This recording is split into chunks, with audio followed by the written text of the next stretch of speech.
जवान कभी वापस लौटकर,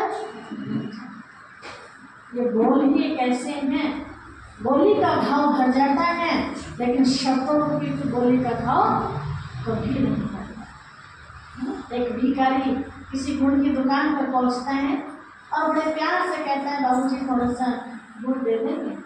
तो वो सेठ अनाप शनाप कहकर उसे भगाने की कोशिश करता है। तो भिखारी बड़े प्यार से कहता है हाथ जोड़ के, बाबूजी आप गुड़ नहीं दे सकते, गुड़ देने में आपका खर्चा होता है, मैं जानता हूँ। क्या गुड़ जैसा बोलने में भी खर्चा होता है? गुड़ नहीं दे सकते, गुड़ जैसा बोल तो सकते हैं। हमारे पास कुछ नहीं है किसी को देने के लिए, क्या दो प्यार वाले बोल भी नहीं है।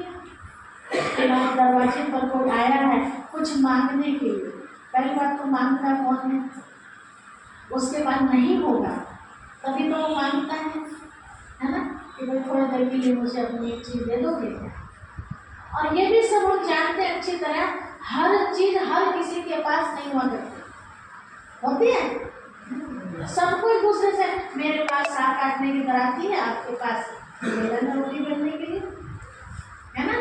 पहले ऐसे तो काम चलता है ना, भाई मेरे पास सीढ़ी है, आपके पास स्टूल है चढ़ने के लिए, मुझे काम पड़ा आपने दे, मुझे काम पड़ा आपने दे दिया, ठीक है।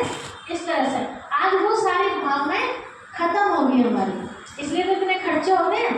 पहले पैसा भी नहीं था, जीवन इतना बढ़िया चल रहा था, एक ही चीज पूरा मोहल्ला काम कर जाता था, और अब हर घर में चाहिए वो चीज, है ना।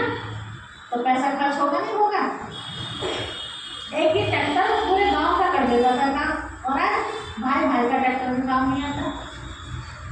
एक छोटी सी बात, ऐसा नया संसार, ऐसा सुंदर संसार फिर से आ जाए, उसके लिए ही शिव बाबा हम बच्चों को पढ़ा रहे हैं। अब ये वही समय चल रहा है, चित्र में देख रहे हैं आगे कुंभकर्ण भाई लेटे हुए हैं। कुंभकर्ण को कैसे जगाया था, रामायण में देखा होगा सबने, कैसे जगाया था, भल्ले मार के और क्या क्या, और हाथी भी चिल्लाए, देखा होगा है ना। नहीं जगा, कैसे जगा था, भोजन की सुन जलेबी अभी आ रही है सीढ़ी पर लटक लटक के, है ना।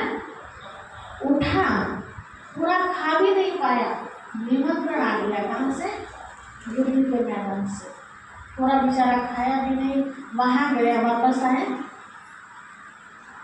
वहीं मौत के घाट उतर गए। आज के मनुष्य की भी क्या हालत है, सेम कुंभकर्ण जैसी, सबकी नहीं, जागृत। एक वो देख रहे हैं ब्रह्मा कुमारी बहन कान में ज्ञानामृत डाल रही है और वो दूसरे कान से बाहर निकल रहा है।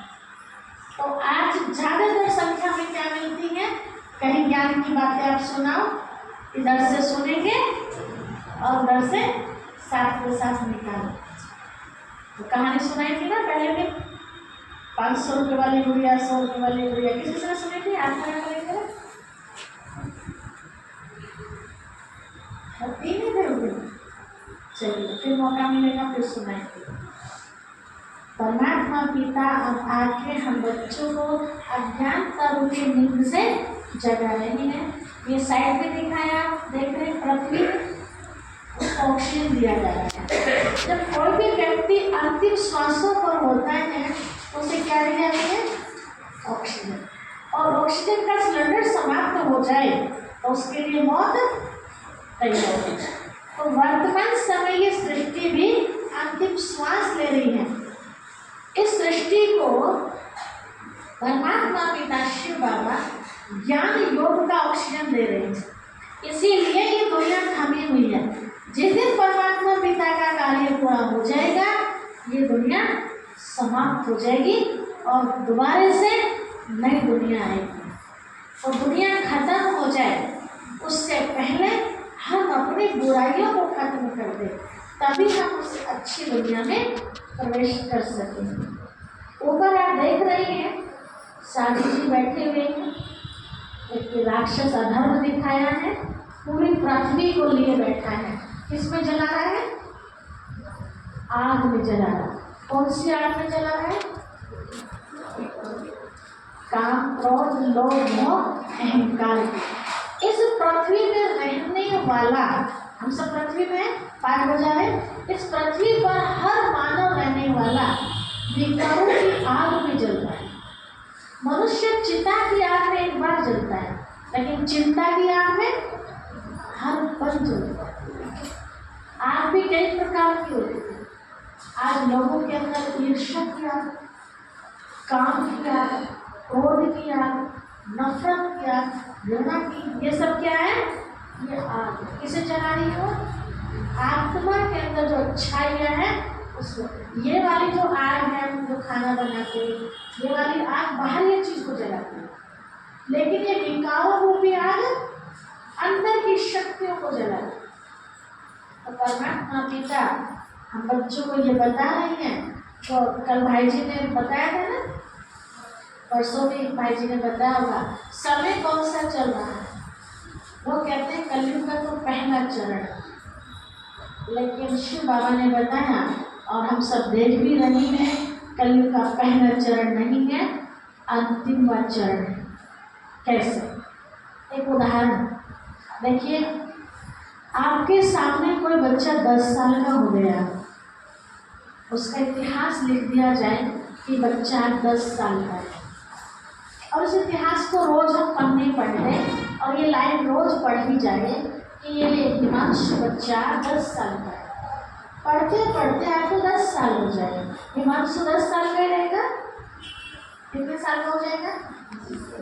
अब पढ़ते पढ़ते आपको 20 साल हो गए, हिमांशु 10 साल का रहेगा, 40 का हो चुका है।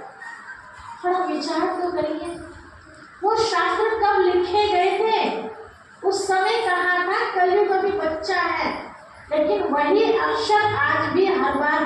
अब ये किताब है, अब इसकी 2 कॉपी में बनाओ, इसमें जो भी लिखा हुआ है इसकी फोटो कॉपी निकालो, तो अक्षर चेंज होंगे, चेंज करने पड़ेंगे ना। तो ऐसे उन शास्त्रों का क्या हो रहा है, बार बार वो पुरानी होगी किताब, मैं इसको दोबारा से नहीं बनवाऊंगी, अक्षर चेंज नहीं की, वो ऐसे ही है। तो उसमें तो ये लिखा रहेगा ना, आज से 100 साल के बाद भी आप पढ़ोगे तो भी क्या पढ़ोगे? कलयुग अभी बच्चे। दूसरी बात जो भाई जी ने ध्यान करवाया था कि आप लिखत को मानेंगे या प्रैक्टिकल को मानेंगे? प्रैक्टिकल को मानेंगे ना। एक छोटी सी बात सुना के मैं ऐड करती हूँ। कल भाई जी ने बताए थे 5 लक्षण, कन्या वर मांगेगी, अनाज, उन्होंने अलग भाषा बताया, मैं बताती हूँ। बहुत सारे अंतिम लक्षण हैं जो मैंने सुने हैं और आज प्रैक्टिकल भी देख रहे हैं। कन्या वर मांगेगी मतलब मन पसंदी, पसंदी क्या है? सौभाग्य कहना नहीं चाहिए, शर्म आती। पहले क्या होता था, कन्या को पता भी नहीं होता था कि मेरा विवाह कहाँ होने वाला, फोटो तक भी नहीं दिखाते। और आज क्या हो रहा है? सब। उस समय कहा था जब ऐसे लक्षण आने लगे तो समझ जाना कि कलयुग बिल्कुल अंतिम चरम सीमा पर पहुंच चुका है। दूसरा भाई जी ने बताया था गाय रिश्ता खाएगी, जिसे हम सनातन धर्म में कितना पूछते थे, पहली रोटी हम गाय को। आज अपने खेतों में से भी बना देते हैं, रोटी तो बहुत दूर की है, बेचारी कहाँ मंगाती है? रिश्ता मतलब गर्भवती गाय रिश्ता खाए। अनाज पुड़ियों में मिलेगा, मतलब महंगाई इतनी आसमान को छू लेगी। देख रहे हैं कितनी महंगाई है, सोचना पड़ता है ले लेना। चलो हम तो इसी से विचार करें।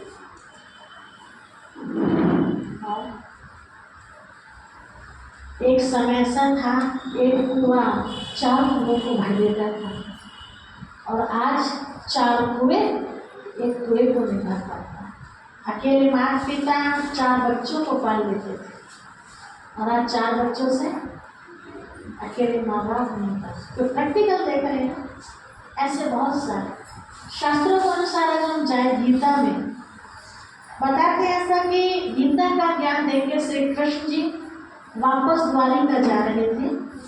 ध्यान से सुनना सभी, ये सब बातें बताते हैं बोल जाते। कौन बताते हैं? हाथ खड़ा कर जाओ। कोई नहीं बताता? अच्छा आप बताते हैं। आप में से कोई नहीं घर में चर्चा करते हैं? क्या करो, ये सारी बातें सुनाया करो। उन्हें पता चलेगा क्या लेने जा रहे हैं। ठीक है, तो द्वारिका जब जा रहे थे तो पांडवों ने श्री कृष्ण से पूछा कि भगवान आपने हमें द्वापर का तो बता दिया, ऐसा बताते हैं कि द्वापर में भगवान ने ज्ञान दिया और कौरव पांडव मर के खत्म और फिर आगे राजा परीक्षित की वो सरकार थी। द्वापर का अंत कैसे और दिखा दिया ऐसे होगा, कलयुग का अंत कैसे होगा, क्या लक्षण होंगे वो भी तो बताते जाइए। अब इतने बाद वाली कहानी कैसे बताएं, तो एक उनको काम दिया पांडवों को। भगवान ने कहा कि आप 5 भाई हो, आप 5 तरफ निकल जाओ। दिशाएं तो 4 होती ना, कोई ऐसे कोई ऐसे ऐसे 5 तरफ निकल जाओ, चलते जाना, वहां से वापस आना जहाँ पे कोई तुम्हें आश्चर्य वाली बात नजर आए, कोई सीन ऐसा आए जो आपको एकदम गिर जाए ऐसा लगे। कहा ठीक है, 5 भाई निकल गए, वापस लौटे और हर एक ने ऐसे ऐसे सीन बताए कि सुन के कान खड़े हो गए। तो भगवान ने कहा जब ऐसा दिखने लगे ना दुनिया में तो समझ जाना कि कलयुग अंत आ चुका है। वो क्या सीन है सुनिए। युधिष्ठिर ने बताया कि प्रभु सामने से कोई 2 सूंड वाला हाथी आ रहा है। हाथी तो सबने देखा ना, कितने सूंड होते हैं? 1। उन्होंने क्या देखा? 2। अर्जुन से पूछा, अर्जुन ने कहा प्रभु एक बहुत सुंदर पक्षी था, उसके पंखों पर बहुत अच्छी अच्छी ज्ञान की बातें लिखी हुई थी, लेकिन उसकी चोंच में मांस कट गया। अब ये भी बड़ी अजीब सी घटना है, इतनी अच्छी ज्ञान की बातें और खा क्या रहा है। भीम ने बताया प्रभु एक गाय अपनी बछिया का दूध पी रही थी। लेकिन उल्टा हो गया, बछिया को पीना चाहिए ना गाय माता का। नकुल ने कहा प्रभु एक ही लाइन में 3 कुएं थे, एक कुएं का पानी दूसरे में जाके तीसरे में जा रहा था, जो पड़ोसी था वो सूखा, दूर दूर कनेक्शन था। सहदेव ने कहा प्रभु मैंने जो देखा एक बहुत ऊंचा पहाड़ का टीला था, उसमें से एक छोटा सा कंकर लुढ़कता लुढ़कता लुढ़कता नीचे आ रहा था। बड़े बड़े वृक्ष भी पड़े बीच में, उनसे भी नहीं रुका, आते आते आते नीचे से कुछ थोड़ा सा ऊपर एक तिनके के सहारे पर वो रुके।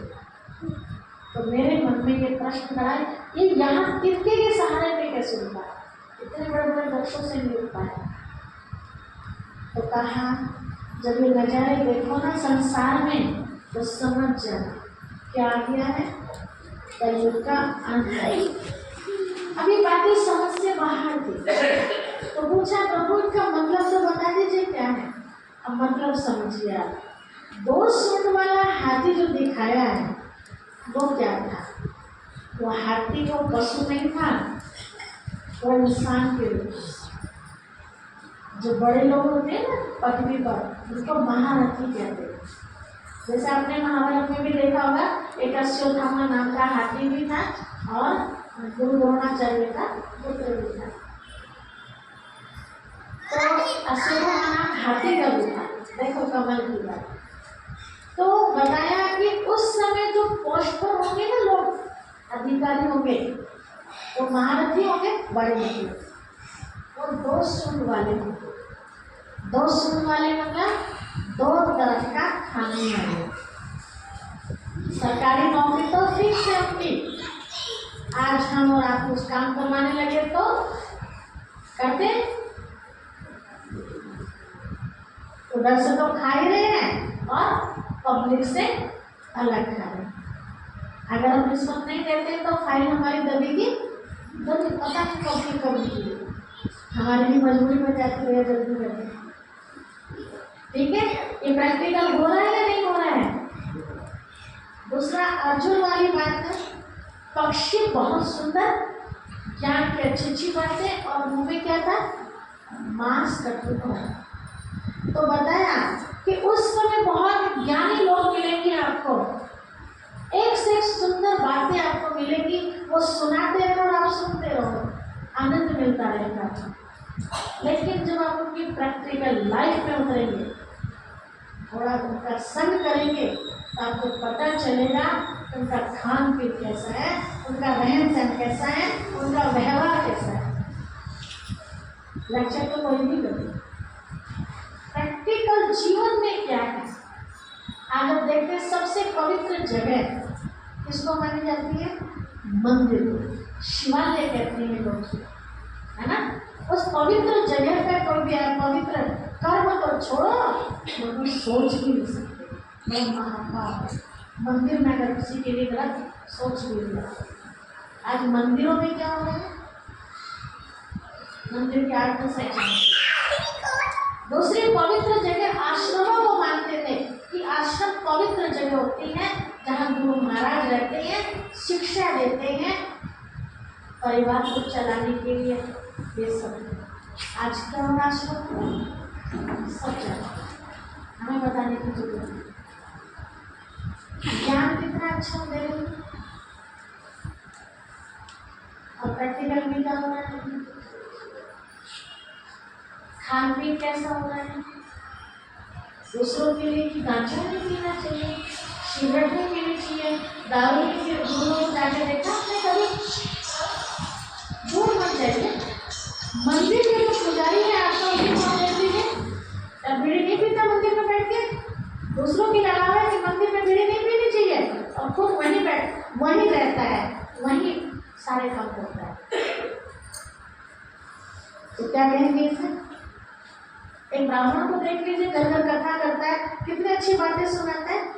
ब्राह्मण भी मीट खाते हैं। कभी मानते थे कि ब्राह्मण धरती पर देवता होता है, देवताओं से भी पहले किसे पूछते हैं? ब्राह्मण। अब ब्राह्मण भी दारू पी रहा है, अब इसे क्या कहेंगे? शर्म आती है सुनते। ब्राह्मण तो सबसे बड़ा ज्ञानी मानते थे लोग। ब्राह्मण मीट की दुकान पर भी खड़े रहते थे। प्रैक्टिकल है। तीसरा, गाय अपनी बछिया का दूध पी रही थी। मतलब पहले जमाने में आप देखते थे, सुनते थे, बेटी हमने विदा कर दी, जो भी हमसे बनता था दान में हमने दे दिया। कभी उसके घर जाना पड़ गया मजबूरी में भी, तो उसके घर का पानी पीना भी बोझ महसूस करते। और आज क्या हो रहा? बेटियों की कमाई था, बेटियों की कमाई से घर चलता है। कितने तो बेटियों को बेच भी देते हैं, एक जगह पर सुना भी, धंधा करते हैं बेटियों के। जिसे बहुत कल नहीं कहेंगे तो क्या करें? बेटी को देरी माना जाए, जितना दिया जाए उतना कम है, जितना दिया जाए उतना कम है। आज भी पुराने लोग मानते हैं पहली फसल भी पहले बेटी के ध्यान बोलते होता है, ध्यान के नाम पर निकालो, आप तो ध्यान से मिल जाएगा। कितना परिवर्तन है। 3 कुएं क्या था वो? पहले लोग अपने घर को, मम्मी हो, पापा हो, दादा दादी हो, बच्चे हो, पत्नी हो, सबको एक साथ लेते थे। पहले परिवार का दुख महसूस करते थे, अपना दुख भूल जाते थे। और आज क्या है? परिवार में चाहे चूल्हा चढ़े या ना चढ़े, लेकिन बाहर जो फ्रेंड सर्किल है ना, उसको जान देने के लिए तैयार है। कितने घरों में ऐसा हो रहा है? घर से कोई मतलब नहीं है कि हमारे घर में बेटी जवान हो रही, उसके लिए भी कुछ करना है, बेटे को पढ़ाना भी है, कोई मतलब नहीं। बस अपनी जो यारी है ना वो निभानी।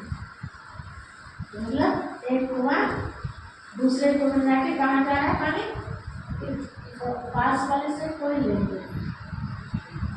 और 5वीं बात, वो जो कल को लुढ़कता हुआ आ रहा था ऊपर से, वो क्या था? शिव बाबा ने जब ये दुनिया बनाई थी, ये पृथ्वी, तो कितनी सुंदर थी। तो हम गीत में सुनते हैं ना, जहाँ डाल डाल पर सोने की चिड़िया करती थी रंग बसेरा, ये भारत देश में। आप कह सकते हैं करती थी शब्द आ गया, करती है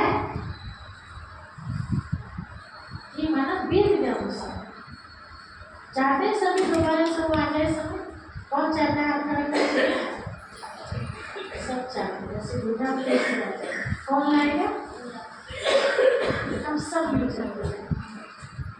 किसी बुराई में किसी को घेर भी लिया, हमें पता है कि शैतान ने उसको घेर लिया, तो उसको छोड़ दे ऐसे? हमारे परिवार में से है, अगर कोई दुश्मन या कैसे जब जान हमारे परिवार में से किसी को लेकर चला गया, जो उसके भगा के कुछ ला के कैसे, तो कहें चलो जाने को मारने को क्या फर्क पड़ रहा है, ये ठीक है? या दुश्मन से बचाना चाहिए उसे कैसे भी करके, या दिल से निकाल देना चाहिए, उसे बचाना चाहिए।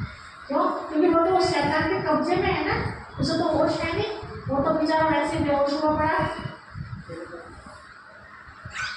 हमें बचाना चाहिए कैसे भी, तो उसके लिए क्या चाहिए कि हमारा एक दूसरे के लिए सहयोग चाहिए। वो जो पृथ्वी दिखाएगा, पृथ्वी जो करती वो पृथ्वी आ रही थी, लड़ती सत्य से त्रेता में, फिर द्वापर में आगे कलयुग में भी पृथ्वी, कलयुग में भी कहाँ पे टिक गई? एक तिनके के सहारे पर। वो तिनका क्या? वो तिनका है परमात्मा पिता का कार्य धरती पर चल रहा है, इसलिए टिकी। में दूसरा, अभी भी समाज के अंदर कोई ऐसी महान आत्माएं हैं धरती पर जिनके बल से ये पृथ्वी टिकी हुई है। जिस दिन में महान आत्माएं भी चली जाएंगी, उस दिन देखना आप क्या होने वाला है। कहीं तो देख भी रहे हैं क्या हो रहा है, कहीं वो बह रहे रोड पर के रोड पे आ रहे, बारिश में देखो वहाँ बादल फट जाएंगे, तो उनके लिए तो अभी कलयुग खत्म हो गया ना, विनाश हो गया, उनके लिए तो यहाँ भी आ सकता है, गाँव के ध्यान रखना। आपको पता है वो तेली बांध का जो बांध है वो, उसमें बहुत सारी वो आ चुकी है, पेड़ी सुनते रहते हैं। जिस दिन वो फटेगा, लावड़ में कितना पानी होगा पता है आपको? बाबूजी कितना पानी होगा? 10 फुट, 36 फुट, 36 फुट होगा, 36 फुट। 12 फुट कितना? 36। ठीक है, चलो हम सोचा तो छत पर चढ़ जाएंगे जी। चढ़ गए छत पर, मान लिया राशन पानी हमारा कहाँ है? नीचे।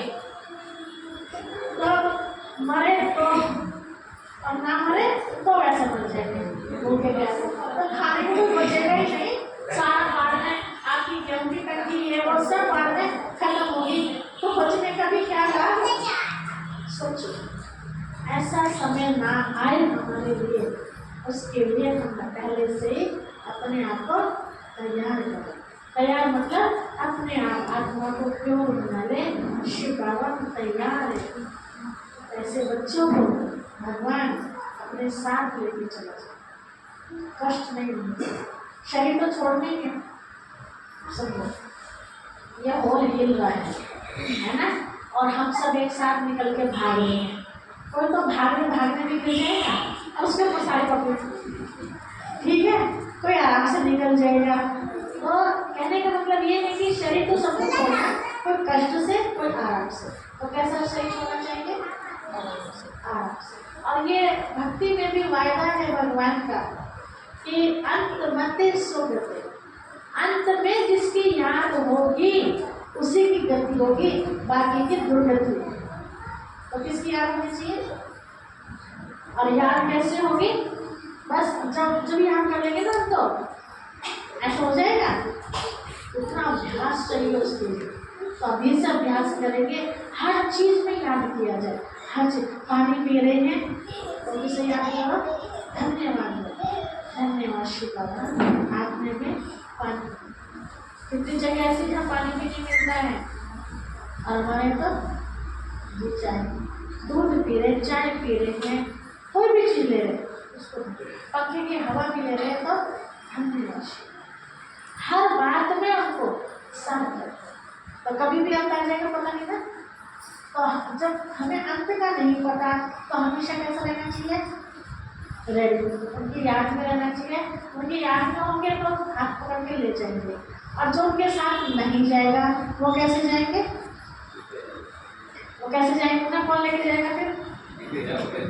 उन्हें यमदूत लेके जाएंगे। कैसे लेके जाते हैं उनको पता होगा, देखा होगा ना कुछ एक का ये बिस्तर पे पड़े हुए हैं और आसपास बैठे रहते थे, ये खड़े हुए मार रहे हैं, ये भल्ला मार रहा है, कुछ नहीं दिखता, लेकिन वो पड़ा हुआ चिल्लाता रहता है, तो उसे दिखता है।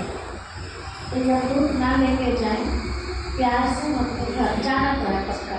तो सोचे कि नहीं अब हमारी उम्र कहाँ है, इसी शरीर की तो उम्र नहीं है, पिछले जन्म तो कई ले चुके हैं, हमारा पार्ट अब सबका लास्ट की ओर जाना है, इसीलिए हम सब अपने आप को तैयार करें। तैयारी से मतलब ये नहीं है कि घर का काम काज छोड़ दें, समाज के प्रति जो जिम्मेवारियाँ हैं उसको भूल जाए, नहीं, सब काम करते हुए उस पिता परमात्मा की याद करें, तो आपको हर पल को मदद भी करेगी। तो कलयुग की शुरुआत नहीं है, कलयुग बच्चा नहीं है, बल्कि थोड़ा सा बच्चा हुआ है। थोड़े से समय में बचे हुए में जो आप पाना चाहते हैं परमात्मा पिता से वो पा सकते हैं, यही वो समय, ठीक है। जितना हम दुआ ले सके, अब दुआ किसकी मिलती है, बस ये लास्ट पॉइंट करके समाप्त करते हैं। देखिए किन लोगों की दुआ मिलती है। जैसे कल भैया ने उदाहरण दिया था कि आप अपने मोहल्ले की कन्याओं को जिमाते है ना, किसे जिमाना चाहिए? जिन्हें मिलता ही नहीं। तो रोटी तो सबको मिलती है, लेकिन पूरी कचौरी नहीं मिलती है ना। हम तो कभी भी बना लेते हैं अपने घर में, जिनके घर में बनती नहीं है, बेचारे तरसते हैं, तो उनको खिलाना चाहिए। तो दुआ तो उनकी मिलेगी ना, और जिनको रोजी मिलती है तो महत्व है। मैं रोज घी से रोटी खाती हूँ, मेरे घी का महत्व है। मैं रोज फल खाती हूँ, फल का महत्व है। किसे महत्व होगा जिसे मिलता ही नहीं है, तो दुआ उसके अंदर से निकलेगी, ठीक है। किन किन लोगों की कभी बददुआ नहीं लेनी चाहिए। दुआ लेनी ना लेनी आपका अपना काम है, लेकिन बददुआ किन की लगती है ध्यान से सुनो। एक तो जो नेत्रहीन होते हैं, बेचारे आंखों से देख नहीं पाते हैं, उनकी सबसे बड़ी बददुआ है। हम उन्हें कैसे भी खाने को दे देते हैं ताजा वासी, बेचारे देखते तो हैं, वो नहीं देखता, लेकिन उनका जो बैठा है वो तो देखता है, ठीक है। दूसरा, जो मंद बुद्धि के लोग होते हैं, कभी उनका अपमान नहीं करना चाहिए, क्योंकि जो कम दिमाग के होते हैं उनका सोच भी कम ही चलता है, और जिसकी सोच कम चलती है उसके अंदर पावर होती है। ध्यान रखना, हमारी पावर खत्म क्यों होती है अंदर की? जितना ज़्यादा हम सोचते हैं ना, तो हमारे अंदर क्या हो ना कि वो दिमाग से काम कर थक जाते हैं, इतनी वीकनेस महसूस होती है। और जिसको माइंड का हो तो मस्त रहते हैं, मेरा भी कई बार सिर पर दर्द होता है, ठीक है। और जिनको कोई सोचने का काम ही नहीं, वो कभी कहते हैं कि मेरे सिर में दर्द हो रहा है, अंदर पावर होती है। तीसरा, बड़े बुजुर्ग जो हाथों सब कमाने लायक नहीं रहे, अब तक उन्होंने हमारे लिए कमाया था, जाएंगे शरीर छोड़ के तो पड़ोसी को देके जाएंगे, किसके पास रहेगा वो सब? किसके पास रहेगा? हमारे पास है ना। तो कभी भी जो कमा नहीं सकते, घर में खाना बनाने में भी असमर्थ है, तो उनको प्यार से लोग भले भी कुछ भी कहते हैं, थोड़ी देर के लिए बहरे भी तो बन सकते हैं, नहीं बन सकते, बहरा बनना पड़ेगा, ठीक है। बहरा बनने में बहुत सारे फायदे हैं, कल सुना भी आज नहीं, कितने याद दिला देना बहरे बनने से क्या फायदा है, ठीक है। तो कभी भी, और छोटे बच्चों का जो बिल्कुल नादान होते हैं ना बच्चे, हम उन्हें कैसे भी फटकार देते हैं, डांट देते हैं, बेइज्जती कर देते हैं, आत्मा तो उनके अंदर भी है ना। कभी भी छोटे बच्चों का अपमान ना किया जाए। ये पिछले जन्म में हो सके हमारे दादाजी हो और आज भतीजा बन के आ गया, ये भी तो हो सकता है। तो कभी भी किसी का, हम सब बराबर है, शरीर की उम्र छोटी बड़ी है, लेकिन आत्मा की कोई उम्र नहीं है, ठीक है। और जहाँ से हमें शिक्षा मिल रही है, एक अच्छी दिशा मिल रही है, कभी उनका अपमान न करें। कहीं शंका है तो पूछ लिया जाए, सबके सामने नहीं, अकेले में पूछ लो, जी हमने आपके बारे में ऐसा सुना है, ये बात कहाँ तक सच है, ध्यान रखना। मेरा प्रैक्टिकल अनुभव नहीं, मैं अपना बता रहा, भी की, सबने की गलती, कोई ऐसा नहीं जिससे गलती नहीं होती। किसी से गलती कैसी होती है, किसी से कैसी होती है, गलतियों में अलग अलग वैरायटी होती है। ठीक है, मैंने गलती की, मैंने माफी मांगी, तो खेल खत्म ना। लेकिन बार बार उसको दोहराते रहे, उसको दोहराते रहे, उसको दोहराते रहे, तो सही है। एक चोर ने चोरी की, अब उसने प्रतिज्ञा कर ली कि जी मैं आज के बाद चोरी नहीं करने का। ठीक है, प्रतिज्ञा करने तो खेल खत्म ना। लेकिन वो अरे ये तो बड़ा बड़ा चोर है, बच के रहिए इससे, उसने प्रतिज्ञा भी कर ली बेचारे ने, और फिर भी हम उसको सबके सामने क्या कह रहे हैं, तो वो ना चोर होगा ना तो बच जाए। ठीक है, ऐसी गलती कभी नहीं। तो जहाँ से हमें कहीं किसी के प्रति कोई शंका लगती है तो हम डायरेक्ट उससे बात करें, सच्चाई तो उसी से पता चलेगी ना। मैं आपके बारे में कुछ भी उड़ाती रहूँ, सच्चाई नहीं से पता चलेगी। ठीक है, अगर मेरी वजह से किसी के आंख में फालतू में आंसू आया, समझ लो मेरा क्या होगा। मेरा कोई आंसू पोंछने वाला भी नहीं है। आंसू दूंगी तो क्या मिलेगा, आंसू मिलेगा। मेरे साथ बहुत जगह हो चुका है ऐसा, जिन्होंने फजूल में मेरी आंखों में आंसू दिए हैं ना, मेरी बिना गलती के, ऊपर वाले ने बख्शा नहीं उन्हें। बहुत सारे उदाहरण ऐसे हैं। इसलिए मैं कहती हूँ आप सबको कि कभी भी अगर किसी की कोई बुराई सुन भी लेते हैं ना हम, तो सब फैलाएं ना। ठीक है, क्या होगा बता, चर्चाएं, हम क्या फैला रहे, खिचड़ा फैला रहे ना, उसकी बात में कोई अच्छाई भी तो होगी ना, उस अच्छाई को क्यों नहीं फैलाते हैं। तो यहाँ ये पाठ पढ़े ना कि हमें अच्छाइयों का वर्णन करना है समाज के अंदर, ना कि किसी की बुराई करना है। बुराई का वर्णन करेंगे तो हमारे अंदर क्या आएगी, अच्छाई का करेंगे तो क्या चाहते हैं, अच्छाई को चाहते हैं। ठीक है, तो कल और बहुत सारी बातें सुनाएंगे आपको, टाइम पर आएंगे तो। अच्छा, लाइफ टाइम क्या रखें, 6:30 बजे तो